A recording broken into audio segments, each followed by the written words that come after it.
আপনার ইউটিউব ওয়াইটি স্টুডিওর ভিতরে যদি এই যে একটা অপশন এবং এই একটা অপশন যদি আপনার থাকে, তাহলে আপনার চ্যানেলের কপাল কিন্তু এখনই কিন্তু খুলে যাবে। আপনার চ্যানেলের ভিডিওগুলি কিন্তু আপনি পরবর্তীতে আপলোড করলে প্রত্যেকটা ভিডিও কিন্তু আপনি র্যাঙ্ক করাতে পারবেন।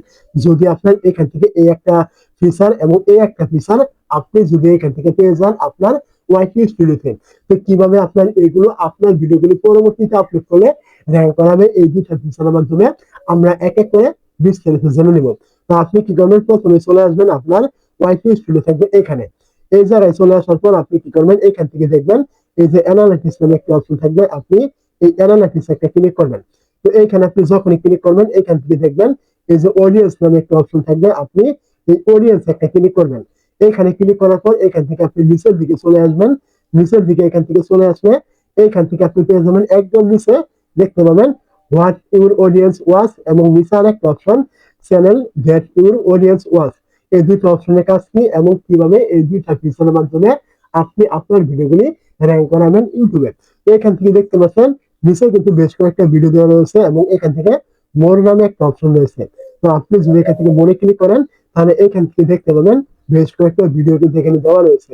মানে আপনি যে ক্যাটাগরি অনুযায়ী ভিডিও ইউটিউবে তৈরি করছেন ওই ক্যাটাগরি অনুযায়ী আপনাকে এখান থেকে বেশ কয়েকটা ভিডিও দেওয়া হবে প্রতি 24 ঘন্টা পর পর পরিবর্তন করে করে। এই যে ভিডিওগুলো আপনাকে এখান থেকে দেওয়া হয়েছে এই প্রত্যেকটা ভিডিও কিন্তু ট্রেন্ডিং এ রয়েছে। আপনি যে ক্যাটাগরি ভিডিও দেন আপনার ওই ক্যাটাগরি অডিয়েন্স কিন্তু এই ভিডিওগুলো সব থেকে বেশি পরিমাণে কিন্তু দেখছে, এটা কিন্তু ইউটিউব এখানে বলে দিয়েছে। আমি কিন্তু এখানে কোনো কিছু বলিনি, ইউটিউব কিন্তু নিজে এখান থেকে বলে দিয়েছে তোমার অডিয়েন্স এই ভিডিওগুলি সব থেকে বেশি পরিমাণ দেখছে। এখন তুমি যদি তোমার ভিডিওগুলি র্যাঙ্ক করাতে চাও বা তোমার অডিয়েন্সের কাছে পৌঁছাতে চাও তাহলে অবশ্যই তোমাকে এই ভিডিওগুলি কিন্তু তৈরি করতে হবে। ইউটিউব কিন্তু এটা এখান থেকে বলে দিয়েছে।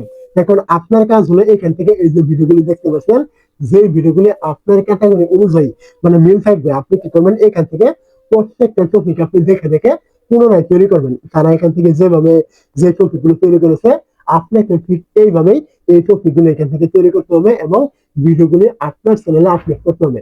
তাহলে আপনার অডিয়েন্সও এই ভিডিওগুলোর মতো কিন্তু আপনার ভিডিওগুলি পছন্দ করবে এবং কি আপনার ভিডিওগুলি কিন্তু র্যাঙ্কে যাবে। এটা কিন্তু স্বাভাবিক।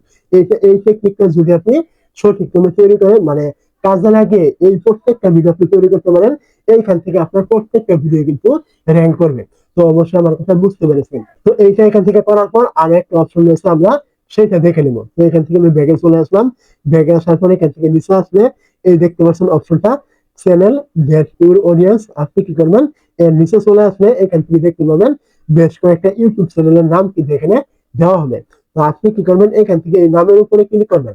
নামের উপরে ক্লিক করলে এখান থেকে যে আপনাকে চ্যানেলের নামগুলি দেওয়া হবে আপনি এখান থেকে যে কোনো একটা চ্যানেলের উপরে ক্লিক করবেন। তো যখন আপনি এখান থেকে চ্যানেলে ক্লিক করবেন দেখতে পাবেন আপনাকে এখান থেকে কিন্তু ইউটিউবে কিন্তু এই চ্যানেলে নিয়ে আসবে। তো আপনি এখান থেকে ভিডিওতে ক্লিক করবেন এবং এখান থেকে আপনি দেখবেন সে এখানে কোন টাইপের ভিডিওগুলি তৈরি করছে। আপনাকে কিন্তু তার মতো করে এখান থেকে ভিডিওগুলি কিন্তু তৈরি করতে হবে। তার কারণ ইউটিউব কিন্তু এখান থেকে বলে দিয়েছে এই চ্যানেলের ভিডিওগুলি কিন্তু আপনার অডিয়েন্স সব থেকে বেশি পরিমাণে পছন্দ করছে। এখন আপনার ক্যাটাগরির সাথে যদি এই চ্যানেলটা মিলে যায় মানে আপনি যে ক্যাটাগরি ভিডিও দেন এই চ্যানেলে ওই ক্যাটাগরি ভিডিও আপলোড করা হয়, তাহলে আপনি কি করবেন এখান থেকে সে এই যে ভিডিওগুলি তৈরি করেছে আপনাকে কিন্তু ঠিক এইভাবে তার মতো করে এই টপিকের ভিডিওগুলি কিন্তু তৈরি করতে হবে। তাহলে তার মতো আপনার ভিডিওগুলো কিন্তু আপনার অডিয়েন্সে কিন্তু দেখবে। এটা আমি বলছি না, ইউটিউব কিন্তু এটা নিজে থেকে বলে দিয়েছে। তো অবশ্যই আমার কথা আপনি বুঝতে পেরেছেন। যদি আপনি এখান থেকে এই দুইটা ফিচার আপনি পেয়ে থাকেন অবশ্যই আপনাকে এখান থেকে এই দুইটা ফিচারের সঠিক ব্যবহার আপনাকে করতে হবে। না করতে পারলে আপনি কখনোই চ্যানেলগুলো আপনি গ্রো করাতে পারবেন না।